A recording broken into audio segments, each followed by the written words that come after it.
اس دن کی، اس شہر کی، اس مہینے کی تم نے عزت کرنی ہے، اسی طرح ایک دوسرے کے مال کا، ایک دوسرے کی عزت کا تم نے پاس کرنا۔ مسلمان بھائیوں، خدا را یہ حضور کہہ رہے ہیں یار، نبی پاک نے کعبہ کے سامنے کھڑے ہو کے فرمایا بیت اللہ تیری بڑی شان ہے، تیرا بڑا مرتبہ ہے، لیکن فرمایا میرے مومن کی عزت رب کی نظر میں کعبے سے بھی زیادہ ہے۔ ہم کیسے بیٹھ کے یار، ہم کیسے جرأت کرتے ہیں کسی کی پگڑی کھولنے کی کونے میں بیٹھ کے؟ ہم اپنے گھر بیٹھ کے کسی پر تبصرہ کر گئے، کسی بندہ مومن کی عزت اچھال گئے، بالکل پتہ نہیں تھا بات کا اور ہم نے کہانی بنا دی پوری کی پوری، داستان سرائی کر گئے۔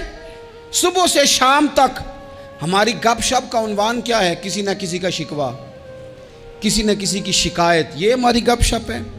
خدا را حضور نے تو خطبہ حجۃ الوداع میں پہلا سبق یہ دیا تھا کہ میرے جانے کے بعد ایک دوسرے کی عزت کرنا، اور اسی خطبے میں ایک جگہ پہ فرمایا یہ نہ ہو کہ میرے جانے کے بعد تم ایک دوسرے کی گردنیں مارنے لگ جاؤ، ایک دوسرے کی عزتوں کا خیال کرنا، پاس کرنا۔ مسلمانوں، میرے عزیز بھائیوں، بزرگوں، عزتوں کا دفاع شروع کریں۔ تھوڑی دیر کے لیے اپنی زبان لوگوں کے اوپر تبصرہ کرنے سے کنٹرول میں لائیں۔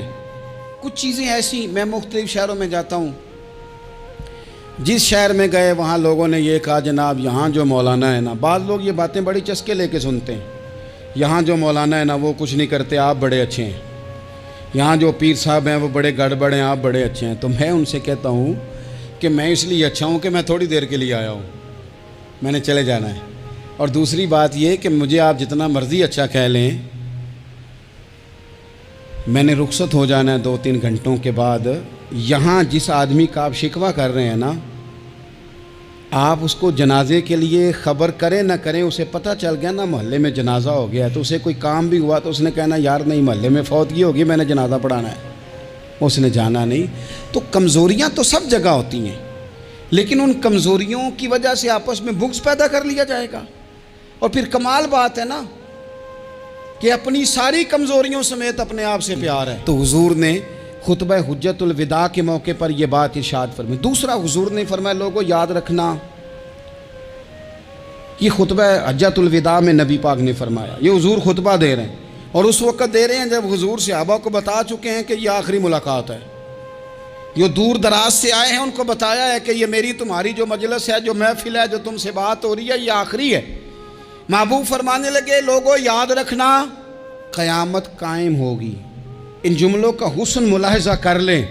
فرمایا قیامت قائم ہوگی، تم اپنے رب سے ملاقات کرو گے، اور فرمایا تمہارا رب تم سے تمہارے اعمال کے بارے میں پوچھے گا۔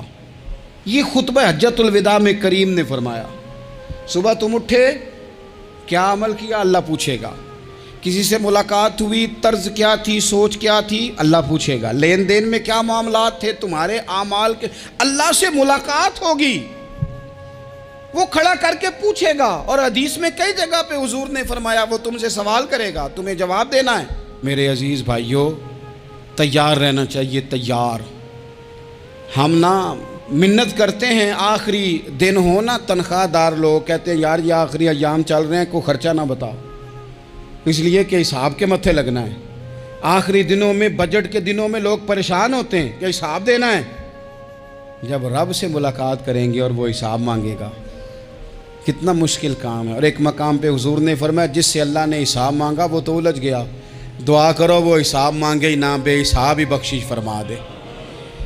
نبی پاک صلی اللہ تعالیٰ علیہ وآلہ وسلم نے ارشاد فرمایا اسی خطبہ حجۃ الوداع میں، حضور فرمانے لگے سن لو، میں نے تم تک اللہ تعالیٰ کا پیغام پہنچا دیا ہے۔ اب جس شخص کے پاس امانت رکھی ہو اس پر لازم ہے کہ وہ امانت اس تک پہنچا دے جو اس کا مالک ہے۔ ہم بہت سارے لوگ ایسے ہوتے ہیں، ہمارے پاس امانتیں ہوتی ہیں، کچھ بھی نہ ہو تو کچھ لوگوں کے راز کی امانت ہوتی ہے، کچھ بھی نہ ہو تو کچھ لوگوں کی باتیں ہم تک پہنچ جاتی ہیں، وہ راز ہوتا ہے، وہ امانت ہوتی ہے، لیکن ہم امانتوں کا خیال نہیں کرتے، خیانت ہو جاتی ہے۔ بہت محتاط ہو کر اپنی زندگی میں امانتوں کا خیال کیا جائے۔ یا ایھا الذین آمنوا لا تخونوا اللہ والرسول وتخونوا اماناتکم وانتم تعلمون۔ اللہ فرماتے ہیں ایمان والو، نہ رب سے خیانت کرنا، نہ رب کے رسول سے خیانت کرنا، نہ آپس میں ایک دوسرے سے خیانت کرنا، جانتے بوجھتے ہوئے یہ کام نہ کرنا۔ وَأَنْتُمْ تَعْلَمُونَ، جانتے ہو، تمہیں پتہ ہے۔ کبھی بھی بددیانتی کا مظاہرہ نہ کریں اپنی زندگی میں، کبھی بھی۔ اور یہ بھی یاد رکھ لیں، بچوں کو کیا پتا کہ ہمارا ابا حلال لا رہا ہے کہ حرام لا رہا ہے؟ آپ لا رہے ہیں نا؟